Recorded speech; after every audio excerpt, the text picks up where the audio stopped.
이 말씀 중심에서 위로받는 사람들이라는 제목으로 하나님 말씀 증거하겠습니다. 우리는 너나 할 것 없이 모두 위로가 필요한 사람들 아닙니까? 시험을 잘 보든 못 보든 우리 아이들은 위로받기를 원합니다.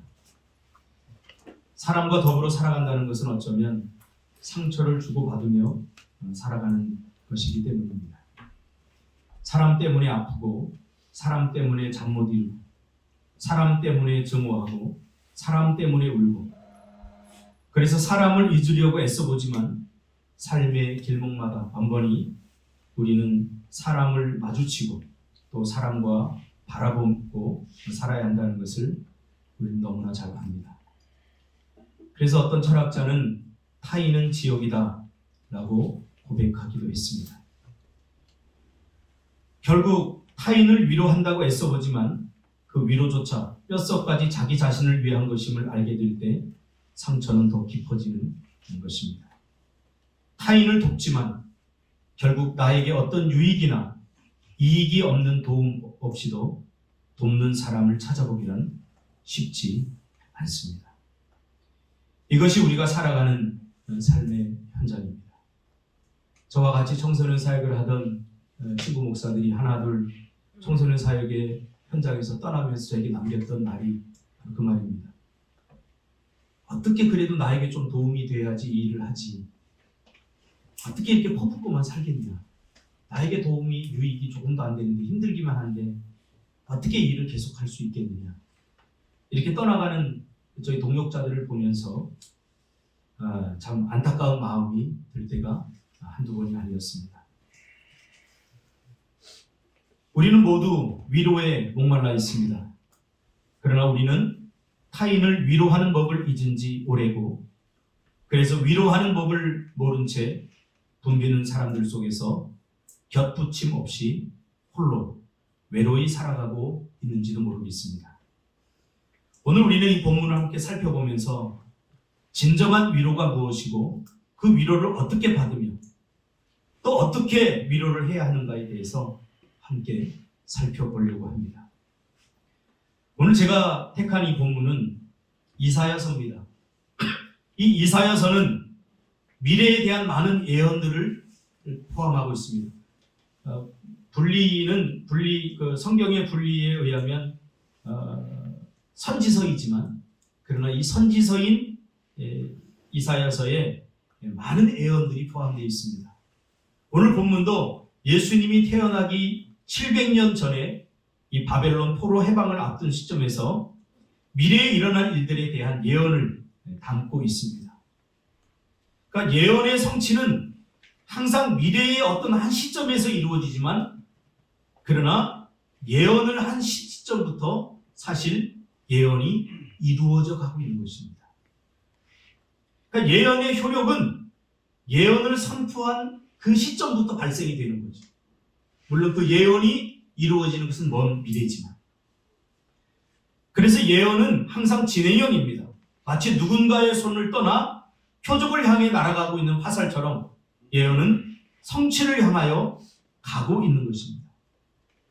성경의 많은 우리에게 주신 예언들은 이미 출발하였고 그리고 우리에게 복 주시기 위한 은혜를 주시기 위해서 지금 쏜 화살처럼 날아가고 있는 것입니다. 우리의 기도도 마찬가지입니다.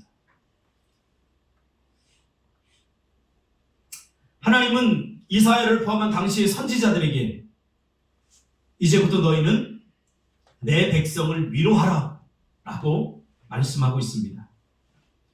그래서 미래적 예언이지만 현재로부터 위로가 진행되고 있다는 것을 우리가 알 수 있습니다. 근데 이 이사야서를 자세히 읽어보면 알겠지만 사실 이 39장까지는 하나님이 이스라엘의 죄에 대해서 굉장히 신랄하게 또 매섭게 분노하시면서 심판주로서의 그 하나님으로 사납게 비춰집니다. 회초리를 든 하나님, 채찍을 든 하나님으로 비춰집니다. 상당히 무섭습니다. 39장까지. 그런데 오늘 우리가 읽은 이 40장으로 넘어오면서 갑자기 하나님이 화가 풀리면서 손에 들었던 회초리를 내려놓고 이제는 내 백성이라는 표현을 씁니다. 내 백성이라는 표현은 내 품 안에 내가 안고 있는 내 자식이란 뜻입니다. 그렇죠? 우리 요즘 보면은 우리 하나를 성도님들이 돌아가면서 안고 있지 않습니까? 얼마나 이쁩니까? 저도 이 하나를 안고 있으면 얼마나 이쁜지 몰라요. 안겨서 잠이 들면 더 이뻐 죽겠어요. 어떻게 저런 애들이 저렇게 이쁜 애들을 낳는지 이해가 잘 안 돼요. 오늘 내 백성이라는 뜻은 그런 뜻입니다. 하나님께서 안고 계시는, 그렇죠? 이제 그 내 백성을 위로하라 라고 하나님께서 말씀하십니다. 그러면 하나님께서는 왜 갑자기 이렇게 태도를 바꾸신 것일까요? 사실 현 시점에서 이스라엘 백성들은 고생을 하고 있어요. 그냥 고생 정도가 아니라 개고생을 하고 있는 거예요. 생각해 보세요. 바벨론의 포로로 잡혀가서 지금 언제 해방될지도 모르는, 그렇죠? 끝없는 고통과 고난 가운데 지금 직면해 있습니다. 그런데 가만히 배경을 연구해 보면 지금 고생을 하고 있는 하나님께서 이 말씀을 할 때 이 말씀을 듣는 이 세대는 사실은 바벨론 포로 1세대가 아닙니다. 2세대예요. 그러니까 1세대인 아버지들은 다 죽고 그 2세대들이 지금 이 이야기를 듣고 있는 거예요. 여러분, 이스라엘이 바벨론 포로 생활에 대한 그 포로, 우리가 성경을 읽으면 알겠지만 얼마나 힘겹고 어려운 그런 시간들입니까? 그런데 1세대가 아닌 2세대들이 묵묵히 이 벌을 받고 있는 거예요. 말하면. 쉽게 말하면 인이가 잘못했는데 수연이가 그 벌을 받고 있는 것과 마찬가지예요. 그러니까 나쁜 짓은 아버지가 해놓고 아들이 그 벌을 지금 대신 받고 있는 거예요. 2세대들이 받고 있는 거예요. 자식의 잘못을 아버지가 받는 경우는 있어도 아버지의 죄를 아들이 받는 경우는 쉽지 않지 않습니까? 내 잘못을 내가 벌받는 것은 당연한 일이지만 내가 잘못하지 않은 내 주변의 사람들, 내 부모들, 내 주변의 사람들의 벌을 내가 다시 받는 것은 얼마나 억울한 일입니까?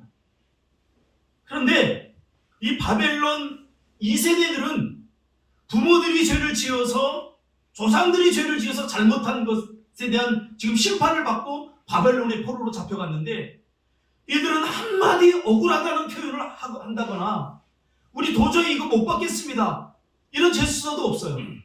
그저 묵묵히 조상들의 죄를 그리고 자신의 아버지가 지은 죄를 자신들의 할아버지가 지은 죄를 자신이 지은 죄처럼 묵묵히 감당하는 그것을 하나님이 보신 거예요. 그 진노의 한가운데서 무거운 포로 생활의 짐을, 노예 생활의 짐을 이들이 지고 있는 거죠. 내가 지은 죄, 내가 버려놓은 일, 내가 감당할 수 있는 일만 책임지려고 하는 사람들은 이해할 수 없는 바보스러운 일 아닙니까? 세상은 네 것만 책임져라, 너만 잘 살면 된다 라고 부추기지 않습니까? 굳이 오지랖이 넓어서 왜 다른 사람들까지 그렇게 참견하고 걱정하고 염려하느냐 이렇게 말합니다. 오늘 이 바벨론의 포로로 잡혀온 2세대들도 마찬가지입니다. 이들은 어떻게 보면 억울할 수도 있습니다. 그래서 하나님께 그렇게 따질 수도 있습니다. 왜 하필이면 우리입니까? 우리가 운이 없다, 재수없다 라고 생각할 수도 있습니다. 그러나 이들은 조상들과 자기 아버지가 지은 죄를 기꺼이 함께하고 있는 것입니다. 하나님의 위로는 함께 책임지려는 거룩한 마음의 자세와 태도 속에 임하는 것입니다. 언제 끝날지 모를 이 고통스러운 노예 생활, 포로 생활을 자신들의 몫으로 돌려 책임지려는 그들에게 하나님께서는 감동하신 것이죠. 그래서 하나님께서는 위로하고 있으며 위로하겠다고 선언하신 것입니다. 하나님은 우리를 공동체로 부르셨습니다. 공동체에 속하지 않으면 하나님의 백성이라 말할 수 없습니다. 그냥 내가 만든 신을 내가 믿는 것입니다. 내가 하고 싶은 대로, 믿고 싶은 대로 그렇게 믿는 것입니다. 주님이 묻습니다. 누가 내 형제냐? 라고 묻습니다. 주님의 뜻대로 행하는 자, 곧 공동체에 속하여 함께 짐을 나누어 지고 함께 책임지는 것이 신앙생활이다. 이렇게 이야기하고 있습니다. 이것은 예수님이 우리에게 보여주신 것입니다. 예수님이 이 땅에 오신 이유가 뭡니까? 자신의 일이 아닙니다. 인간의 일입니다. 까짓것 인간의 일, 너희들이 버려놓은 일, 너희들이 책임지면 그만이다 라고 생각하면 그뿐일 일입니다. 그러나 오지랖이 넓은 예수님은 이 땅에 인간의 몸을 입고 오셔서 우리를 구원하시기 위하여 우리가 지은 죄를 뒤집어 쓰고 그 죄의 짐을 온 인생의 어깨에 걸머쥐고 그리고 이 땅에 십자가를 지고 죽으셨습니다. 이것이 성탄의 비밀이고 십자가의 은혜인 것입니다. 함께 책임져 주는 것. 하나님은 우리가 죄를 해결할 수 없어서 대신 책임져 주시기 위해서, 함께 하시기 위해서 이 땅에 인간의 몸을 입고 오셨다는 사실입니다. 형제의 짐을 대신 지는 수고가 없는 삶, 그냥 자기 삶에 넉넉해 있는 사람들에게 하나님의 참된 위로는 있을 수 없다라고 이야기해 주고 있는 거죠. 이미 자기 소유, 자기 것으로 이미 위로를 받고 있기 때문입니다. 오늘 아침에 제가 좀 감동했어요. 이른 아침에 여기 교회 문을 열고 들어와 보니까 온풍기가 다 틀어져 있고 따뜻한 온기를 느낄 수 있어요. 또 발자국이 이렇게 나 있는데 첫 발자국 항상 제 발자국이든 눈 오면 제 발자국, 제가 눈 쓸고 이렇게 하는데 수도가 얼었다고 분주하게 여기저기 다니면서 수도꼭지를 털어놓고 하는 사람을 제가 봤어요. 수도가 얼었다고 얘기하는데 제가 어떻게 할 수는 없어요. 딱 드는 생각이 그럼 밥을 어떻게 먹지? 이 생각부터 드는 거예요. 근데 조금 있다 와가지고 목사님 수도에 물이 나와요. 이렇게 또 얘기해 주니 얼마나 반가운지. 제가 이렇게 눈을 쓸고 있는데 제 친구 이니가 와서 옆에서도 눈을 같이 쓸어줘요. 사실은 걔가 쓰겠습니까? 빗자루 들기도 버거운데 어떻게 쓰는지도 몰라요. 우리 군대 가서 많이 쓸어봤기 때문에 착착 쓰는데 이렇게 들고 빗자루한테 사정하는 것 같아요. 오히려 일을 만들어요. 그런데 그 아이가 옆에서 함께 해주는데 얼마나 마음이 넉넉해지는지 모르겠더라고요. 때로는 예수의 몸인 이 꿈틀 교회란 이 아기 예수가 때로는 참 안쓰러울 때가 있습니다. 이 꿈틀 교회는 아기 예수입니다. 성인 예수가 아니에요. 너무나 어린 아기 예수예요, 꿈틀 교회는. 그래서 이 꿈틀이라고 하는 아기 예수가 안쓰러울 때가 한두 번이 아닙니다. 무슨 일이 터지면 전부 다 제 얼굴을 바라보는데 저도 묘안이 없거든요. 예전에 저 담벼락이 이렇게 무너졌는데 그 무너진 담벼락을 보면 참 가슴이 아프더라고요. 그 담벼락을 다시 붙여야 되는데 넉넉한 물질이 넉넉하다면 즉시 불러서 탁탁 하겠지만 또 이 비용을 어떻게 마련해야 되고 이것을 또 어떻게 해결해야 되는지 이제 목사는 궁금하죠. 내 교회가 아니다라고 생각하면 그만일 일이지만 저는 단 한 번도 제가 부교육자 생활하면서도 제가 거쳐간 교회들을 내 교회가 아니다라고 생각해 본 적이 단 한 번도 없습니다. 제가 있던 교회에서 교회 건축을 하면 결혼 예물까지 제가 다 팔아서 그 교회에 헌금을 했습니다. 네 교회, 내 교회가 따로 없는 것입니다. 교회는 그냥 교회일 뿐입니다. 저는 여기에 후회가 없습니다. 왜냐하면 교회는 예수님의 몸이기 때문에. 여러분, 이 정신을 회복해야 돼요. 여기가 교회입니까? 무너진 거 예배당이지? 그렇게 말할 수도 있어요. 그렇게 생각하시고 그렇게 생각하세요. 그러나 여기가 교회가 아니라고 말할 수도 없어요. 왜냐하면 예수 믿는 사람들이 모여 예배하는 곳이기 때문에 이것이 교회인 거예요. 그래서 소중한 거예요. 여전히 꿈틀교회는 마구간입니다. 아기처럼 무력하기 때문입니다. 이 교회를 세워나가고 이 땅에 존재하기 위해, 이 교회가 이 땅에 세워지기 위해, 이 땅에 존재하기 위해 15년 동안 참 많은 사람들이 함께 땀을 흘려주고 함께 했습니다. 다 주님의 위로의 대상입니다. 이번 성탄을 준비하면서 여기저기서 아무 말 없이 묵묵히 준비하고 애쓰는 사람들을 보면서 하나님이 참으로 기뻐하겠다 생각하면서 가슴이 뭉클했습니다. 바로 공동의 책임을 지고 있는 사람들입니다. 굳이 시간이 없다, 힘들다 하고 하지 않아도 별 문제가 없습니다. 그러나 힘겨운 시간을 내어서 아픈 손가락을 어루만져 가면서 피아노 연주를 하고 그 없는 시간을 짬을 내어서 이 자리에 모여 칸타타 준비를 하고 성탄을 준비하는 걸 보면서 제 가슴이 뜨거워졌습니다. 공동의 책임을 지려고 하는 거예요. 그러면서 하나님은 그런 사람들을 위로하겠다고 이야기하고 있는 거죠. 여러분, 위로받기를 원하십니까? 하나님은 이런 이스라엘을 향해 이제는 내가 너희를 위로하겠다라고 말한 다음에 여호와의 길을 예비하라 라고 그 다음에 말합니다. 사막에서 하나님의 대로를 평탄케 하라 라고 말합니다. 여러분, 가만히 이 말을 들으면 말도 안 되는 말입니다. 여호와의 길을 예비하라 라는 것까지는 이해가 되지만 사막의 길을 내라는 말은 도무지 엄두가 나지 않는 말입니다. 길을 어떻게 사막에 길을 냅니까? 사막이 길을 낼 수 없어요. 사막엔 길이 없어요. 바다에 길이 없듯이 사막에도 길이 없어요. 모래바람이 불어버리면 길이 다 없어져 버려요.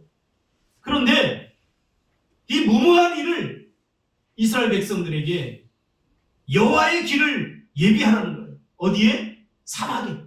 사막의 길을 내라고 이야기하는 거예요. 무슨 말입니까?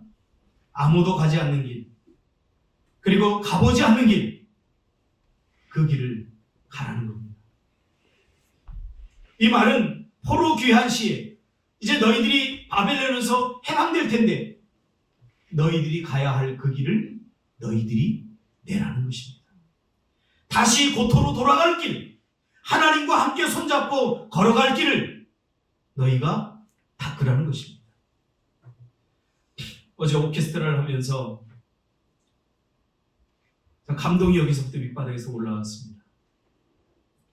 참 저는 그게 좋습니다. 오케스트라를 하면서 그 소리를 듣는 것보다 함께 모여있는 것이 너무나 아름답습니다.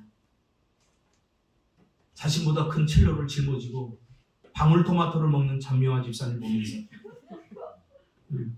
갈 것처럼 하다가 결국 많이 드시고 가시더라고요. 참 그 모습이 아름답습니다. 이 오케스트라, 말이 오케스트라지 말이 오케스트라의 소리가 제대로 안 나요. 그 둔탁하고 깡깡거리는 그 소리를 들으면서 저 소리가 분명 길 닦는 소리구나. 감동의 소리로 다가왔어요. 우리 애기들은요, 하다가 딱 멈춰요. 수연이는 바이올린을 거꾸로 잡고 해요. 띠띠띠띠. 저거 왜 그러지? 근데 소리는 나요. 그래서 왜 그래? 너 왜 끝까지 안 해? 그러니까 우리는 8마디만 하는 거예요. 총 108마디 중에 애들은 8마디만 시킨 거예요. 그러니까 자기 거 짝짝짝짝 하고 끽끽끽 하면서 가만히 있는 거예요. 제가 이니하고 수련교회 얘들아, 듣는 사람들은 모르니까 그래도 폰만 잡고 있어라. 너희들 끝났다고 막 얘기하지 말고 폰만 잡고 있으라 그랬어. 분명 길 닦는 소리였습니다. 길 닦는 소리가 들려옵니다.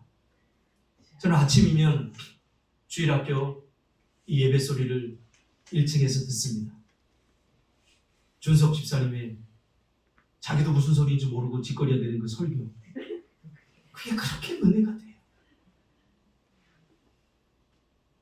내용이 들리는 게 아니라 그 안타까운 마음이 들려와요. 저에게 이 친구가 저 어린아이들 너무 사랑하는구나. 그래서 때로는 막 소리치듯이 설교하고 그리고 나서 또 찬양 인도를 하는 거예요. 이게 길 닦는 소리입니다. 여러분 들리십니까? 현장에 와보지 않으면 들을 수 없는 소리입니다. 경부고속도로를 닦을 때 모든 사람들이 비웃었습니다. 왜 그런 소비적인 일을 하냐? 먹고 살기도 힘든데. 그 길이 대한민국을 살리는 생명줄이 되지 않았습니까?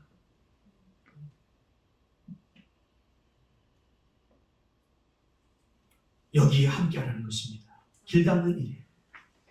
내가 걸어갈 길이지만 나만 걸어갈 길이 아닙니다.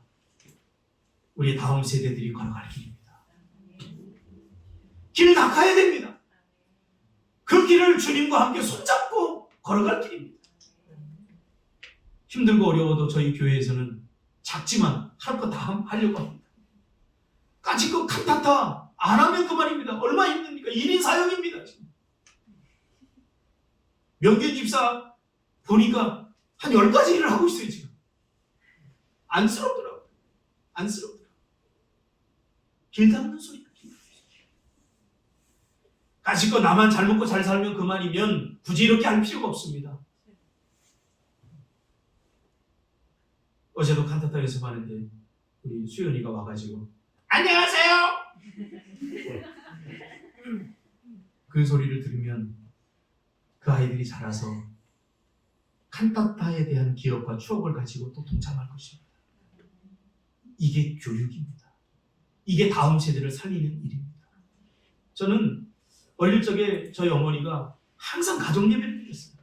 그것도 언제 드렸냐면 꼭 저녁 밥상을 차려놓고 그리고 가정 예배를 1시간씩 드렸어요. 그때는 이게 얼마나 싫은지. 그리고 거기에서 뭘 해야 되냐면 암송을 했어요. 암송. 그날 암송할 걸 줘요. 예수께서 무리를 보시고 산 위에 올라가 앉으시니 제자들이 나온지라 입을 열어 가르쳐 가라사대 심령이 가라는 자는 복이 있나니 천국이 저희 것입니다. 그때 외운 거예요. 마태복음 5장을 확 외워버렸어요. 안 외우면 밥도 안 줘요. 그때는 힘들었지만 지나고 보니 그것이 제 인생의 힘이 되고 있어요.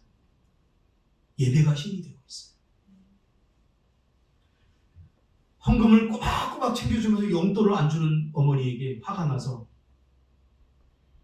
100원짜리 돌 위에다가 차돌, 그것도 차돌이 왜 돼? 차돌 딱딱한 돌 위에다 올려놓고 예배당 앞에서 막 쳐가지고 찌그러뜨려서 낸 적도 여러 번 있어요. 아니 용돈을 달라면 안 주시는데 헌금은 꼬박꼬박 주시는 거 하나, 엄마에게 대한 반감이 들었던 거죠. 왜 그렇게 하는지 이제 알았어요. 그때는 몰랐지만 교육은 잊혀진 후에 마음에 남는 거예요. 여러분 잘 먹고 이 시대 끝낼 겁니까? 다음 세대를 살려야 되지 않겠습니까? 그래서 우리가 하고 싶지 않아도 해야 됩니다. 벅차도 해야 됩니다. 5개, 6개 맡아도 해야 됩니다. 유럽의 교회들이 다 무너져가고 있지 않습니까? 신앙을 교회 짓기로 전수해서 그래요. 삶으로 전수해야 돼요. 보여줌으로, 내가 살아냄으로 전수해야 돼요. 이 추억들과 헌신의 기억들을 다음 세대에 물려준다. 거짓말하고 있는 이런 거 안 하면서 내가 다음 우리 자녀들이 믿음 좋은 세대가 되기를 원한다? 자기 자신 스스로에게 속는 거예요. 제 청년 때도 그랬어요. 교회 추리를 트리를 달려보면 그때 당시에는 삼각교회이기 때문에 종탑을 위해서 꼭대기 달아요. 그 고소공포증이 있어서 저는 못 올라가겠더라고요. 그런데도 올라갔어요. 요 사이가 20cm도 안 되는 밑에 보면 아찔한 거기를 올라가서 추리를 달았어요. 당연하다고 생각했어요. 집사님들 철야 있는 날은 그때는 일거리들이 많으니까 공장에서 밤새도록 철야했어요. 10시에 와서 집사님들이 나 빨리 가고 이거 달고 가야 돼. 그러면서 함께 십시일반 함께 모여서 추리를 달고 성탄을 준비하고 끝나고 가서 밤새우고 공장 일을 하고 그래도 우리에겐 희망이 있었고 기쁨이 있었어요. 정말 행복했어요. 그걸 보았기 때문에 저의 청년도 저도 지금 그렇게 하려고 했어요. 우리 다음 세대는 본대로 합니다. 아빠가 목사인데도 이렇게 주무시고 있잖아요. 그래도 좀 포기하지 않아요. 다 내만 같지 않아요. 며칠째 주무시고 계셔요. 우리 젊은 집사들은 제 성격을 알기 때문에 아마 목사님이 왜 저러실까 그럴 거예요. 왜냐면 저 친구들 저한테 혼나면서 컸거든요. 이 교회를 세우기 위해서 과거에 우리가 했던 그 작고 힘겨운 헌신과 수고들을 돌아보니 모두 길닦는 일이었습니다. 하나님은 내가 길닦는 그 수고가 있을 때 위로하겠다는 거예요. 그럼 위로받고 싶은 사람이 있어요. 그냥. 길도 닦지 않으면서. 길닦는 일이 함께 참여하는 그 자체가 위로가 됩니다. 평탄케 하라. 오늘 4절에 보니까 골짜기마다 더더워지며 산마다 언덕마다 낮아지며 고르지 아니한 곳이 평탄케 되며 험한 곳이 평지가 될 것이 길 닦아 놓으면 걸으려고 하지 말고 길 닦는 일에 동참하는 사람을 하나님 위로하겠다. 오케스트라 10년 후 20년 후를 보고 저희가 시작한 겁니다. 왜냐하면 저희 선배 교회 파주에 있는 은샘교회가 30년 됐는데 이제는 약 60명의 오케스트라가 생겨가지고 매해마다 공연을 합니다. 교도소 찾아가서 공연하고 불우한 청소년들 찾아 공연 수익금을 가지고 분배해주고 이런 일을 합니다. 어떻게 뿌리지 않고 일하겠다는 거예요. 어떻게 씨 뿌리지 않고 하겠다. 어제 극동방송 우리 김영보 부장님 갑자기 저를 찾아왔어요. 찾아와서 이번에 10월 12일 날 한 방송위원회에서 도움을 받아서 제작한 제주도에 관한 특별 방송이 있는데 그 방송 이야기도 하면서 제주도를 어떻게 선교할 것인가에 대한 선교 전략과 제주도의 실정들에 대해서 어제 1시간 동안 심도 있게 이야기를 나눴어요. 그분이 하는 이야기가 참 이렇게 제주도를 선교하기 위해서 목사님과 같은 분들이 있어서 함께 해줘서 고맙습니다. 이런 이야기였어요. 함께 해주기만 해도 힘이 됩니다. 녹록지 않아요. 김효선 PD님도 어제 금요일 날 마지막 방송을 하고 제주도를 떠났어요. 윤호가 상태가 좀 안 좋아져서 치료하는 일이 전념하려고 이제 갔어요. 위로가 무엇입니까? 함께 해주는 것이 위로입니다. 하나님이 우리와 함께하는 것이 위로입니다.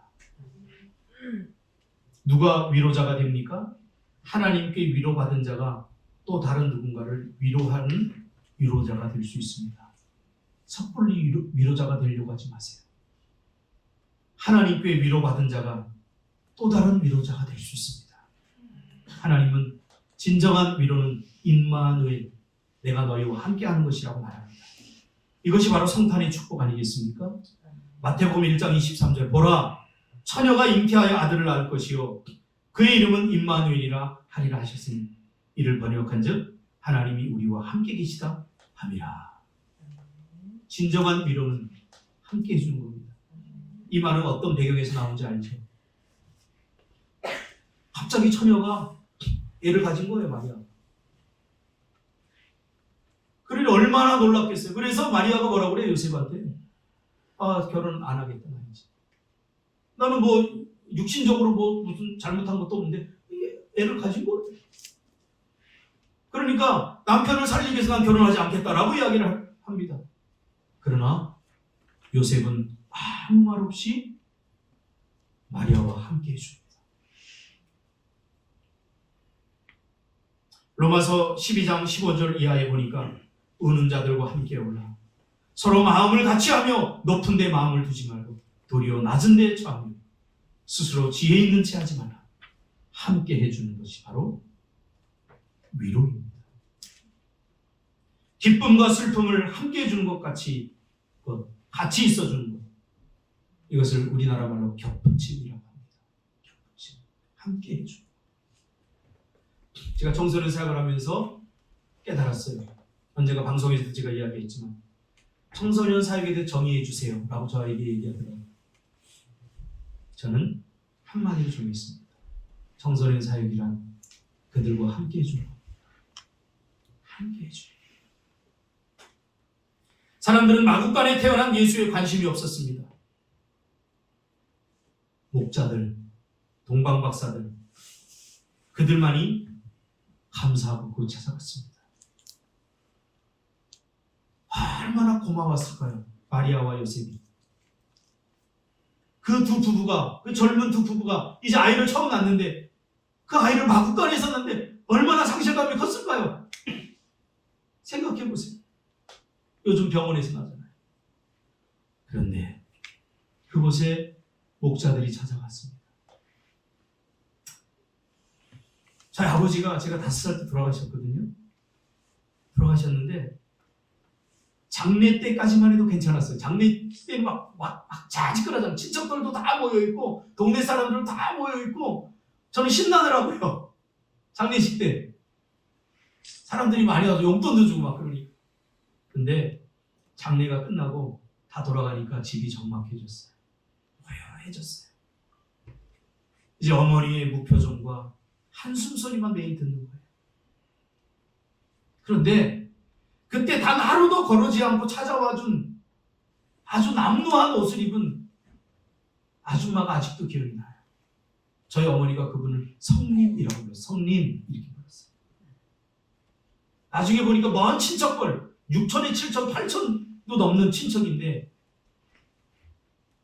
그분이 단 하루도 빠지지 않고 저희 어머니와 이야기해주고 그 적막한 분위기를, 고요한 분위기를 깨려고 일제시대 때 뭐 조뚜마 때 이런 이야기도 막 해주고 그럼 우리 한 것도 웃고 지금도 너무 감사해요. 너무 감사해요. 함께 해주는 거. 우리가 홀로가 아니구나. 그 함께 해주는 것이 얼마나 든든했던지 몰라요. 이번 주에도 청소를 하는데 교회 우리 이노 집사님 거예요. 눈치 보고 대충 하고 가도 되는데 까지 남아서 컴컴한 데까지 남아서 그걸 마무리하더라고요. 그걸 보고 제가 감동을 했어요. 그래서 이노 집사님 어려운 일이 있을 때 나도 까지 남아서 날라줘야 되겠다 그 생각을 했어요. 그게 일이 아니라 저에게는 위로가 돼요. 생각해 보세요. 저 젊은 친구들을 데리고 지금까지 목회를 했는데 교회에 조그만 어려운 일만 있으면 쟤네들이 다 나를 쳐다봐요. 나에게 뾰족한 묘수도 없는데 목사님이 해결하겠지 나를 쳐다봐요. 근데 돌아보니 그래도 쟤들이 함께 해주어서 건널 수 있었어요. 지금까지 올 수 있어요. 마태복음 5장 4절에 보니까 애통하는 자는 복이 있나니 그들이 위로를 받을 것이며 라고 말합니다. 말도 안 되는 소리입니다. 예수님은 애통이 지금 복이라고 얘기합니다. 애통이 뭡니까? 가슴 아프고 안타깝고 안쓰럽고 그래서 눈물을 흘리는 것이 바로 애통 아닙니까? 그런 사람이 복이 있다는 거예요. 예수님. 여기서 말하는 애통은 자신의 처지 때문에 우는 것이 아니라 하나님과 타인의 처지 때문에 울어주는 것을 말합니다.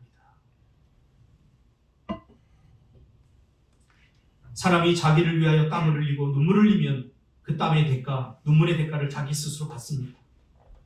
그러나 요한계시록에 보니까 하나님의 일을 위하여, 하나님을 위하여, 하나님의 일을 위하는 사람들을 위하여, 타인을 위하여 애통하고 눈물을 흘리는 사람은 하나님이 그 눈물을 씻겨 주시겠다고 약속해 주시고 있습니다. 애통이 복이 되는 이유는 애통이 애통으로 끝나는 것이 아니라 그 애통이 원인이 되어서 하나님의 위로의 통로가 되기 때문입니다. 세상에서 가장 불행한 사람이 있습니다. 위로받지 못하는 슬픔. 아무에게도 위로받지 못하는 사람입니다. 자기를 위하여 살면 아무에게도 위로받을 수 없습니다. 연말이 되면 우울하기도 하지만 저는 힘을 얻기도 합니다. 왜냐하면 그동안 제가 뿌려놓은 씨앗들, 이 제자들이, 잊어버렸던 제자들이 가끔 저한테 전화를 합니다.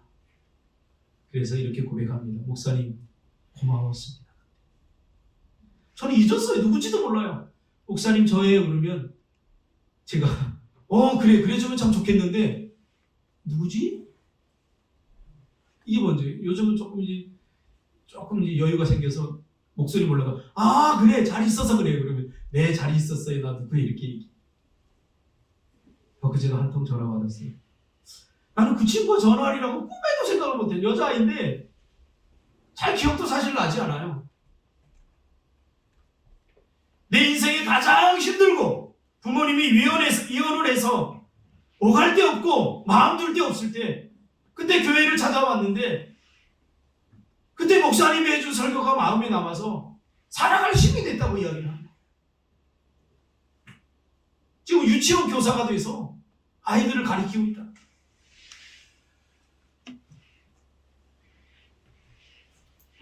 함께 해줬을 뿐이에요. 내가 그 아이가 어떤 형편인지 몰라요. 그러나 딱 보면 알지 않습니까? 그래서 함께 해주는 거예요. 통닭도 사주고 같이 이야기도 해주고 포기하지 말자 우리 살아보자 이런 이야기 해줬을 뿐인데 그때 그게 그렇게 큰 위로가 된 줄 저는 몰랐어요. 이 위로가 마지막에 뭐라고 그럽니까? 하나님께 영광이 된다는 거예요. 인생을 스스로 즐기는 사람에게 위로가 필요하지 않습니다. 그들은 하나님의 위로 따위에는 관심이 없습니다. 그러니 진정한 위로를 받지 못하는 겁니다. 그러니 외로운 것입니다. 요즘 저는 하나님이 저한테 그러는 것 같아요. 애썼다. 애썼다. 그거면 족합니다. 사람들의 어떤 말보다 하나님의 위로 참 애썼다. 제 자랑하는 게 아니라 제가 생각해도 제가 조금 애를 쓴 것 같아요. 제 20대는 거의 교회 소문했습니다. 제 30대도 거의 주의 사역을 해서 당원했어요.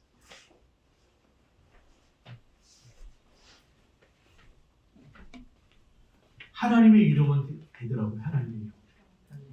사람들이 이렇게 저렇게 위로해도 위로가 되지 못해요. 정말 위로가 되지 못해요.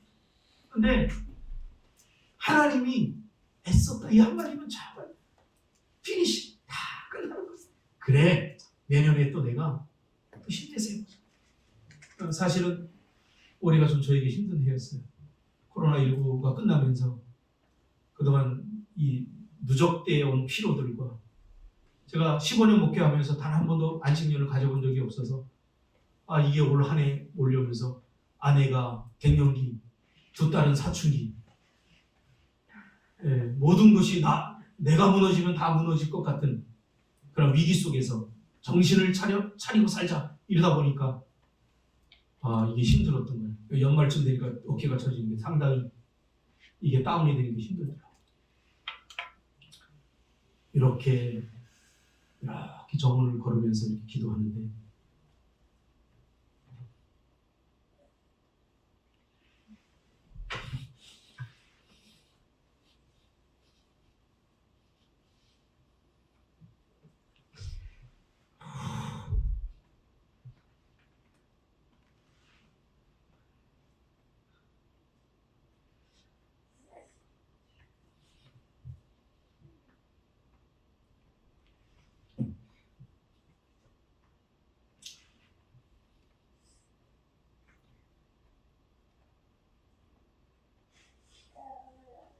제주도에 살고 사실 쉽지 않습니다.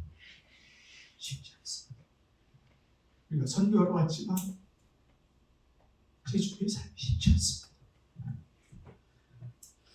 어제도 그 PD님하고 이야기했지만 그런 특집 방송을 했더라고요. 제주도에 꿈을 갖고 오지 마라. 제주도에 살기 쉽지 않다. 쉽지 않습니다. 그런데 창세기 12장 1절 3절 말씀 붙들고 얘기해봤습니다. 하나님이 그러시더라고요. 참 애써줘서 고맙다. 그 하나가 다 위로가 되더라고요. 사람들이 알아주지 않지만 하나님은 알아주시고 여기에 여기 살고 싶어서 사는 사람 사실 그렇게 많지 않을 겁니다. 우리 박준상 집사님 제주도 살기 좋아요 그렇게 말하지 보이지 않는 곳에 외로움이 있고 아픔이 있을 줄 압니다. 그러나 우리가 주를 위해서 했을 때 위로받지 못하는 아픔은 겪지 않을 것입니다. 우리가 무엇을 위해서 애쓰는지 주님은 알기 때문입니다. 여러분 올 한 해도 수고하셨습니다. 애쓰셨습니다. 함께 모여서 기도하고 다 알아요. 여러분 함께 하는 거예요. 제가 인천을 떠나올 때 그냥 겨우 헌금도 제대로 못하고 예배만 참석했던 장애인 부부들 아이들이 있어요. 그분이 마지막 설교를 하는데 끝나고 내려가는데 제 손을 꽉 붙잡고 말도 어눌해요. 목사님 죄송해요. 왜요? 목사님 하시는 일에 제가 도움도 되지 못하고 헌금도 제대로 못하고 그래서 너무 죄송해요. 교회 나오는 것도 제가 너무 죄송했어요. 혹시 여러분 중에 그런 분이 있습니까? 헌금도 못하고 제대로 신앙생활도 못하고 그럴 필요 없어요.